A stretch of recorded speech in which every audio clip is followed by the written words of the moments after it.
Hello students, how are you? Now the second example, I will try to explain how to solve, right? In the first example, I hope you all are understand very well. Some students have complained, sir, please explain in Gujarati. So today I have tried to explain in Gujarati and English both languages. First of all, I have explained the example. પહેલાં હું તમને આખી રકમ સમજાવી દઉં છું, right? Given below are the balance sheet of two companies as on 31st March 2019. Raj Company Limited and Kapoor Company Limited. The balance sheet is given at here. Now, the both companies decided to wound up and to acquire the business of these two companies, a new company called RK Company Limited.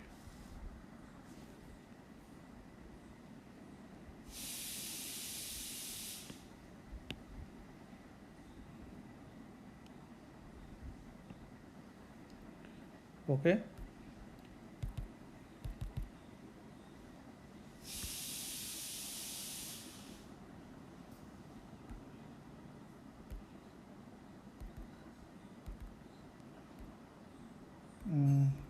Some okay. Hello students, how are you? I hope so. In last lecture, I was explaining one example, very easy example. With help of that example, today I have explained the second example. In last lecture, some students was complaining to me, sir, please speak in Gujarati, please explain in Gujarati. So today I have both languages used in my lecture. At here, there are two companies, Raj Company Limited and Kapoor Company Limited. Both companies are decided to wound up and to acquire the business of these two companies, a new company called RK Company Limited. So at here બે company છે, આ રાજ limited છે અને કપૂર limited છે, બંને ભેગું થઈ અને આરકે કંપની લિમિટેડની સ્થાપના કરવા માગે છે. Was formed with the share capital of rupees 35 lakhs divided into shares of 100 each and 505% debentures of 100 each. બરાબર છે. આ જે કંપની નવી આવશે આરકે કંપની લિમિટેડ એ 35 લાખ રૂપિયાના મૂડીની અંદર વેચાયેલી છે, જેની અંદર 35 lakh divided into shares of 100 each અને 500 જે છે એ 5%ના ડિબેન્ચર્સ, જેની મૂળ કિંમત પણ કેટલી છે? 100 રૂપિયા છે. હવે બંને કંપની પોતાની એસેટ્સ કઈ રીતે આરકેમાં વેચે છે એ જોઈ લઈએ. All assets of Raj Company Limited except cash and bank balance were sold at following mention. તો કેશ અને બેંક બેલેન્સ સિવાયની જે મિલકતો જે છે એની રીવેલ્યુડ ફિગર નીચે પ્રમાણે આપેલી છે. જુઓ, free hold building and plant and machinery after writing of 20%, 20% તમારે માંડી વાળવાના છે. And stock after increasing 10% value, તો સ્ટોકની અંદર 10% વેલ્યુ શું કરવાની છે? આપણે વધારવાની છે. New company agri to pay two creditors of Raj company limited, સાથે સાથે જવાબદારી જે લેણદારો એ લેણદારો પણ નવી કંપની આરકે લિમિટેડ જે છે એ રાજ કંપનીની લઈ લે છે. આ વાત થઈ રાજની. એ જ પ્રમાણે Kapoor limited. What's about the Kapoor limited? All assets of Kapoor Limited were purchased by new company with the exception of cash and bank balance. Same to same. Cash and bank balance જે છે એ આરકે કંપની લિમિટેડ લેતી નથી. In assets, goodwill was valued at rupees 3 lakhs. તો ગુડવિલની value જે છે, બરાબર છે, એ ગુડવિલની value અહીંયા કેટલી આપેલી છે? 6 લાખ. બરાબર છે. પરંતુ આપણે ગુડવિલની વેલ્યુ નવી કંપની ખરીદશે ત્યારે કેટલી ચૂકવવા પાત્ર થશે? તો કે 3 lakhs. And plant and machinery at 4 lakhs. Whereas remaining assets were taken over their book value. બાકીની જે મિલકતો જે છે એ ચોપડા કિંમત પ્રમાણે લેવાની છે. હવે જવાબદારી, liabilities were taken over book value by the new company. તો જવાબદારી જે છે ચોપડા કિંમત પ્રમાણે નવી કંપની લઈ લેશે. બરાબર છે. હવે The consideration in case of Raj Company Limited was paid by 10,000 shares. તો રાજ કંપની પાસેથી જે મિલકતો ખરીદશે એની સામે રાજ કંપની શું મેળવશે? તો કે 10,000 શેર્સ મેળવશે. Was paid by 10,000 shares, 250 debentures, 250 debentures, અને બેલેન્સ ઇન કેશ, અને બાકીની જે રકમ વધશે એ રોકડમાં મેળવશે. While in case of Kapoor limited, તો કપૂર લિમિટેડ શું મેળવશે? તો કે 7,000ના શેર્સ મેળવશે, 250 ડિબેન્ચર્સ મેળવશે, અને બાકી જે ખૂટતી રકમ રહેશે and the balance was paid in cash, એ રોકડમાં પ્રાપ્ત કરશે. The remaining shares of the new company were issued to public at a premium of 10%. અને જે 35 લાખની જે શેર મૂડી બહાર પાડી છે એમાંથી આ બંનેને ચૂકવી દીધા પછી જે બાકીના શેર રહેશે એ બાકીના શેર કંપની 10%ના પ્રીમિયમથી બજારમાં પબ્લિકને આપશે. And all this shares were subscribe for and were fully paid, અને પૂરેપૂરા ભરપાઈ થશે. હવે તમારે આ રકમના આધારે શું બનાવવાનું છે? તો કે pass necessary opening journal entries in the books of the new company and also prepare its balance sheet. Right? Okay, તો first of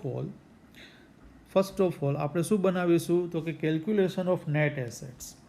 calculation of net assets પહેલાં આપણે એને બનાવીશું. બરાબર છે? કેલ્ક્યુલેશન કરીશું. તો ઉપર આપણે કન્ડિશન જોઈ કે રાજ કંપની લિમિટેડ અને કપૂર કંપની લિમિટેડ પોતાની મિલકતો અને જવાબદારી જે છે એ આરકે કંપની લિમિટેડને વેચી દે છે. બરાબર છે? તો પહેલાં આપણે એસેટ્સ લઈ લઈએ.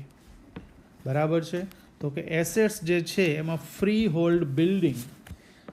હોલ્ડ બિલ્ડિંગ જેની બુક વેલ્યુ 5,38,000 છે, પરંતુ આપણને કીધેલું છે કે 5,38,000 તમારે લેવાની નથી, 20% ઘટાડવાના છે. બરાબર છે? તો 5,38,000ના 20% આપણે લઈએ. બરાબર છે? તો તમારી પાસે જો કેલ્ક્યુલેટર હોય તો કેલ્ક્યુલેટર 5,38,000 બરાબર છે. અચ્છા, 100માંથી 20 માઇનસ કરીએ એટલે કેટલા રહે? 80. તો ગુણ્યા 80 ડિવાઇડેડ બાય 100. બરાબર છે? એટલે બેલેન્સ આવશે 4,30,400. તો આપણે 4,30,400 જે છે એને લેવાના છે. બરાબર છે? અચ્છા, હવે કપૂરમાં તો કંઈ ફ્રી હોલ્ડ બિલ્ડિંગ છે નહીં. ત્યાર પછી આવશે પ્લાન્ટ અને મશીનરી. તો પ્લાન્ટ અને મશીનરીમાં પણ સેમ ટુ સેમ. પ્લાન્ટ અને મશીનરી જે છે એ રાજ લિમિટેડની કેટલી છે? 7,22,000. બરાબર છે? 7,22,000ના 20% ઓછા લેવાના છે. બરાબર છે? એટલે 100માંથી 20 એટલે 80 રહે. 80 ભાગ્યા 100 કરીશું. બરાબર છે? એટલે કેટલા આવશે? તો કે 5,77,600. એ જ પ્રમાણે કપૂર લિમિટેડ, તો કપૂર લિમિટેડમાં પ્લાન્ટ અને મશીનરીની કિંમત 7,23,000 છે. બરાબર છે? કેટલી છે? 7,23,000 છે. એમાં તમારે લેવાની છે કેટલી? 4 લાખ, જે આપણને ડાયરેક્ટ કહી દીધું છે. રકમ જો ઉપર. પ્લાન્ટ અને મશીનરી જે છે એ પ્લાન્ટ અને મશીનરી આપણે કેટલી લેવાની છે? અહીંયા આગળ 4 લાખ રૂપિયા લેવાની છે. રાઈટ? ઓકે.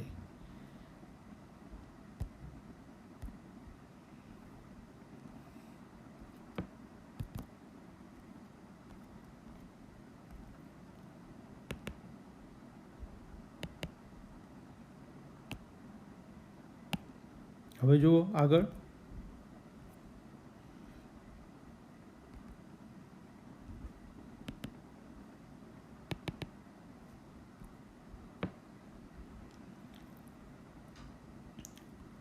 એ જ પ્રમાણે હવે આપણે લાયાબિલિટીસને ધ્યાનમાં રાખીશું. બાકી રહી ગયું સ્ટોક. જુઓ, સ્ટોક જે છે એ સ્ટોકની અંદર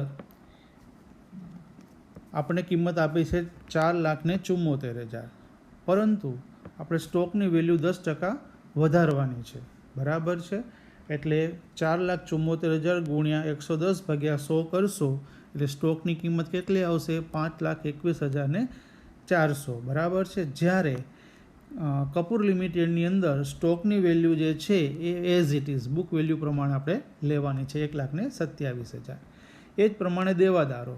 તો દેવાદારો જે છે એ એ દેવાદારો બંનેની અંદર બુક વેલ્યુ પ્રમાણે જ લેવાના છે, એટલે 8,14,000 અને 4,18,000 બરાબર છે. અચ્છા, હવે વાત કરીએ આપણે ગુડવિલની. તો ગુડવિલની કિંમત જે છે એ કપૂર લિમિટેડની અંદર તમને કીધેલું છે કે ભાઈ ગુડવિલની કિંમત જે છે એ ગુડવિલની કિંમત આપણે કેટલી ગણવાની છે? 3 લાખ રૂપિયા ગણવાની છે. બરાબર છે. તો 3 લાખ રૂપિયા લઈ લીધા. તો અહીંયા આગળ બંનેનું ટોટલ જે છે એ ટોટલ મારી દઈશું, એટલે રાજ લિમિટેડનું ટોટલ થશે 23,43,400 અને કપૂર કંપની લિમિટેડનું ટોટલ થશે 12,45,000. બરાબર છે. હવે આમાંથી આપણે જવાબદારી માઇનસ કરીશું, કારણ કે બંને વસ્તુ લઈએ છીએ, ખાલી બેંક અને કેશ નથી લેતા, પણ મિલકતો અને જવાબદારી બંને લઈએ છીએ. હવે ક્રેડિટર્સ, તો ક્રેડિટર્સ જે છે એ પૂરેપૂરા લઈ લે છે બુક વેલ્યુ પ્રમાણે.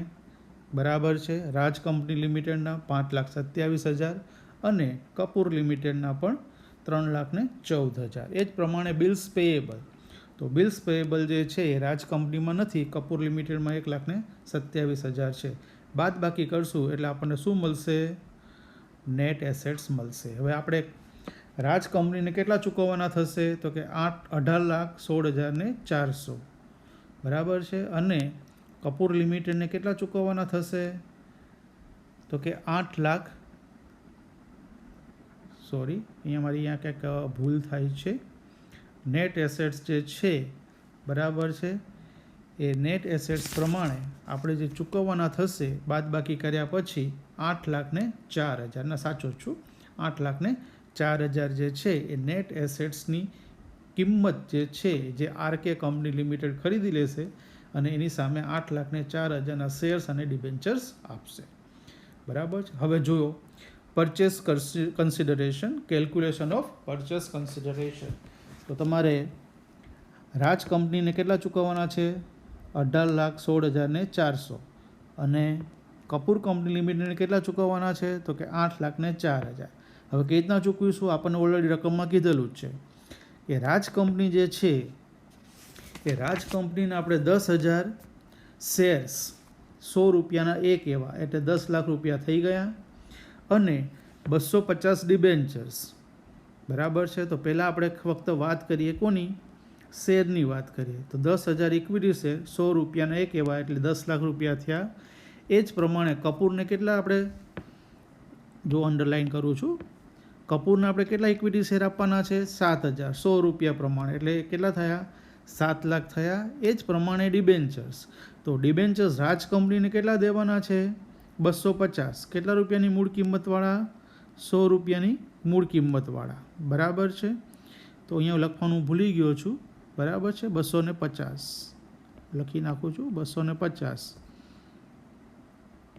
ગુણ્યા 100 એટલે કેટલા થયા? 25,000 થયા. એ જ પ્રમાણે કપૂરને 25,000. અચ્છા, હવે તમારે ચૂકવવાના કેટલા થાય છે? 18,16,400.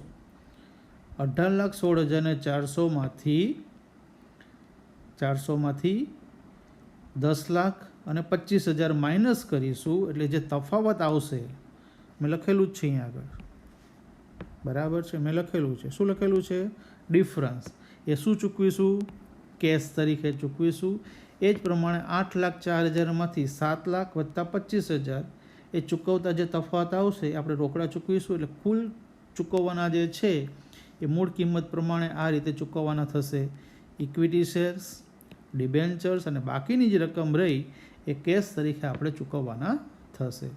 સમજાઈ ગયું અહીંયા સુધી બધા વિદ્યાર્થીઓને કમ્પ્લીટ? જો આજે શુદ્ધ ગુજરાતીમાં બોલું છું.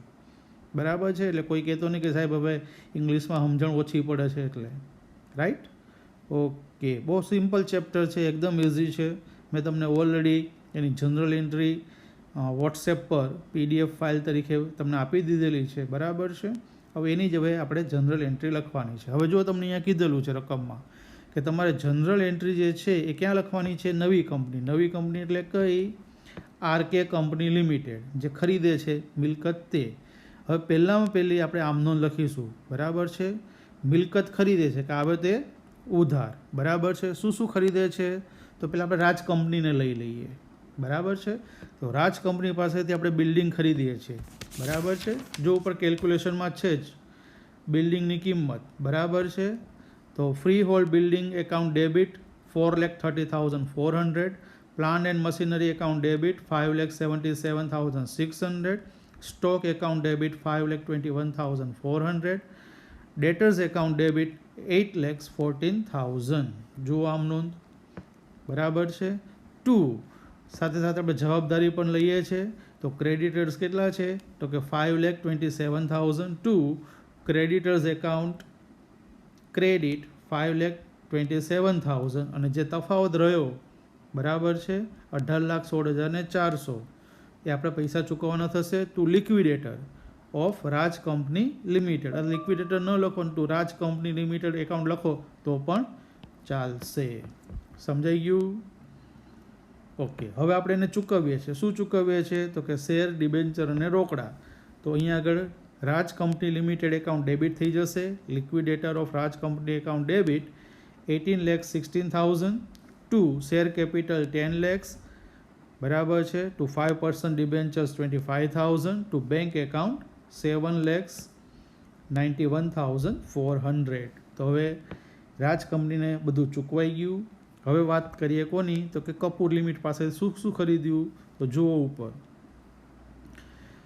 કપૂર લિમિટેડ પાસેથી આપણે શું ખરીદ્યું? તો કે plant and machinery 4 lakhs, stock 1,27,000, ડેટર્સ 4,18,000, goodwill 3 lakhs. એની સામે જવાબદારી લીધી, ક્રેડિટર્સ 3,14,000 અને બિલ્સ પેએબલ 1,27,000. અને બાકીની જે રકમ રહી, બરાબર છે, એ શું થશે? To liquidator of Kapoor company limited. સમજાઈ ગયું? Goodwill, plant and machinery, stock અને ડેટર્સ. હવે એને ચૂકવી દઈશું. તો Kapoor company limited account debit 8,04,000. To share capital account 7 lakhs, bank account 79,000, 5% debentures 25,000. હવે વાત કરીએ છીએ, અચ્છા, આપણે કુલ ઇક્વિટી શેર કેપિટલ જે છે એ 35 લાખ બહાર પાડી. ઇક્વિટી શેર કેપિટલ જે છે એ કેટલી બહાર પાડી? આપણે 35 લાખ બહાર પાડી, બરાબર છે. હવે જે 35 લાખ બહાર પાડી, રાઈટ, જો નીચે લઈ લઉં છું, આ 35 લાખની આપણે ઇક્વિટી શેર કેપિટલ બહાર પાડી, એમાંથી રાજ કંપનીને આપણે કેટલી શેર કેપિટલ આપી? રાજ કંપનીને આપણે કેટલી શેર કેપિટલ આપી? 10 લાખની, બરાબર છે. વધ્યા કેટલા? 25 lakhs. અચ્છા, કપૂર લિમિટેડને આપણે કેટલા શેર આપ્યા? 7 લાખ, બરાબર છે. અચ્છા, તો હવે આપણી પાસે વધ્યું કેટલું? 18 લાખ વધ્યા. તો 18 લાખ આ શેર જે છે એ આપણે કોને બહાર પાડીશું? પબ્લિકને બહાર પાડીશું. પરંતુ કેવી રીતના બહાર પાડીશું? તમને રકમમાં જુઓ કીધેલું છે.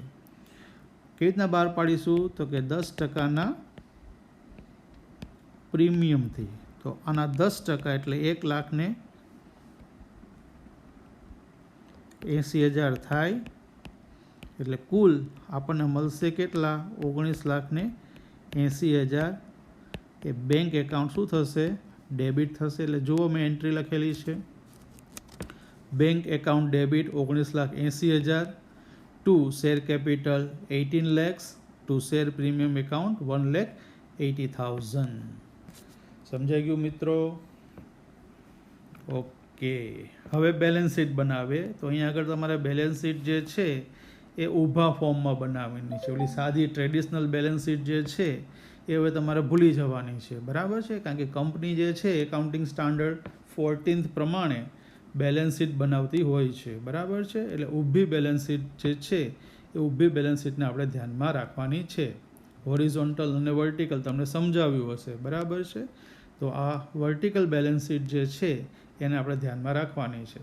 તો બેલેન્સ શીટની અંદર શું એન્ટ્રી આવશે? તો પહેલું ઇક્વિટી અને લાયબિલિટીઝ. મિત્રો ગૂગલ ઉપર જઈ અને વર્ટિકલ અને હોરિઝોન્ટલ બેલેન્સ શીટનું ફોર્મેટ જે છે સેજ જોઈ લેજો, એટલે તમને આઈડિયા આવી જશે, બરાબર છે. પછી ચોથું ચેપ્ટર છે બેલેન્સ શીટ ફાઇનલ એકાઉન્ટ, ત્યારે હું તમને સમજાવીશ. તો પહેલો પોર્શન જે છે ઇક્વિટી એન્ડ લાયબિલિટીઝ. એમાં પહેલો ભાગ શેર હોલ્ડર્સ ફંડ, એમાં એ શેર કેપિટલ. શું લઈશું આપણે? Share capital. તો ઓથોરાઇઝ, ઇસ્યુડ અને પેઇડ અપ બધું ભેગું લઈ લઈએ. કારણ કે આપણને કીધેલું છે કે 35,000 શેર્સ છે. કેટલા રૂપિયાની મૂળ કિંમતવાળા? 100 રૂપિયાની મૂળ કિંમતવાળા. અને પૂરેપૂરા ભરપાઈ થઈ જાય છે, એટલે 35 લાખ થઈ ગયા. અહીંયા મેં ખાલી ડિસ્ક્રિપ્શન્સ લખેલું છે, બરાબર છે, કે ભાઈ 10,000 શેર્સ આપણે કોને આપીએ છીએ? તો રાજ કંપનીને. 7,000 શેર કોને આપીએ છીએ? કપૂર કંપનીને. એટલે કુલ 17,000 શેર 100 રૂપિયાની મૂળ કિંમતવાળા, બરાબર છે, એ આપણે આપી દીધા. અને બાકીના જે વધ્યા આપણે પબ્લિકમાં બહાર પાડ્યા અને પેમેન્ટ આપણે બેંકથી કેશમાં રિસીવડ કર્યું, બરાબર છે. ઓકે, તો 35 લાખ રૂપીસ થઈ ગયા. અચ્છા, હવે રિઝર્વ અને સરપ્લસ. તો જે નવા શેર આપણે બહાર પાડ્યા એ શેર પ્રીમિયમથી બહાર પાડ્યા 10%, એટલે 1,80,000. એટલે કુલ તમારી જે શેર કેપિટલ જે છે એ કેટલાની થઈ? 36,80,000ની થઈ, બરાબર છે. હવે non current liabilities, second part જે છે એ નોન કરંટ લાયબિલિટીઝ, જેમાં 5%ના ડિબેન્ચર્સ. તો બંનેને 2500 આપ્યા, બરાબર છે, 100 રૂપિયા પ્રમાણે. એટલે 25,000 થયા. એટલે કુલ ડિબેન્ચર્સ જે છે એ 50,000ના થયા. અચ્છા, હવે કંપની પાસેથી આપણે જવાબદારી લઈ લીધી છે, બરાબર છે. બંને કંપની પાસેથી આપણે શું લીધેલી છે? જવાબદારી લીધો. ક્રેડિટર્સ તમારે લીધા 5,27,000ના રાજ કંપની પાસેથી અને 3,14,000ના કપૂર લિમિટેડ પાસેથી. એટલે બંનેનો સરવાળો જે છે 5,27,000 વત્તા 3,14,000, એટલે 5 ને 3 8, 2 ને 1 3, 7 ને 3 10 ને 1 11, બરાબર છે. એટલે 8,41,000 રૂપિયા થાય. એ જ પ્રમાણે બિલ્સ પેયેબલ કોની પાસેથી લીધા? તો કે કપૂર લિમિટેડ પાસેથી 1,27,000. એટલે કુલ આપણી ચાલુ જવાબદારી જે છે કરંટ લાયબિલિટીઝ 9,68,000 રૂપિયા થશે.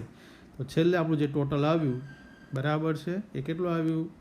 46,98,000નું ટોટલ આવ્યું. હવે એ જ પ્રમાણે આપણે મિલકતો જે લીધી છે એના સરવાળા લઈ લેવાનું, બીજું કાંઈ કરવાનું નથી.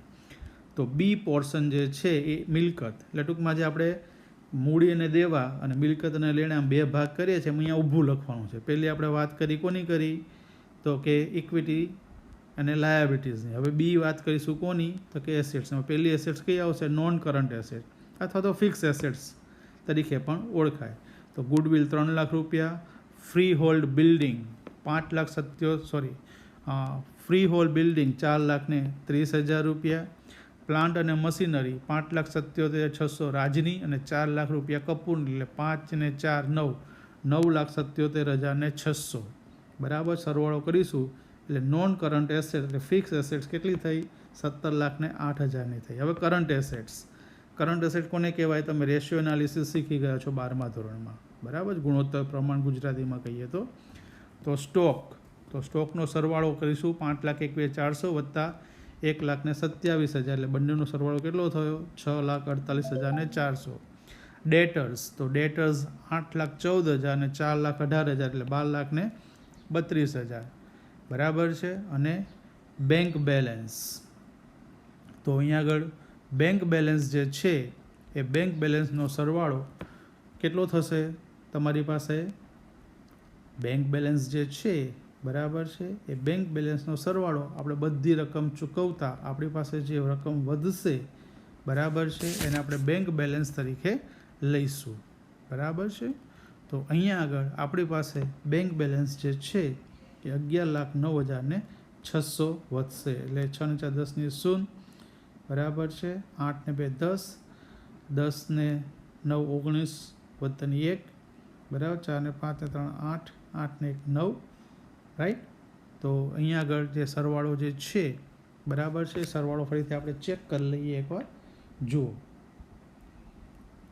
6,48,400 વત્તા 12,32,000 વત્તા 11,09,600, બરાબર છે. એટલે 29,90,000 થયા. 29,90,000માં 17,08,000 ઉમેરીએ એટલે 46,98,000 રૂપિયા જે છે, બરાબર છે, 46,98,000 રૂપિયા સરવાળો આવી ગયો. તો ઉપર નીચે બંને સરવાળો સરખો થવો જોઈએ, બરાબર છે. સરવાળામાં કોઈ પણ પ્રકારની ભૂલચૂક ચાલે નહીં. સમજાઈ ગયું મિત્રો? બરાબર છે. તો ફરીથી એકવાર તમારી રીતે દાખલાને નોટબુકમાં ગણી અને ફરીથી એકવાર ચેક કરી લેજો.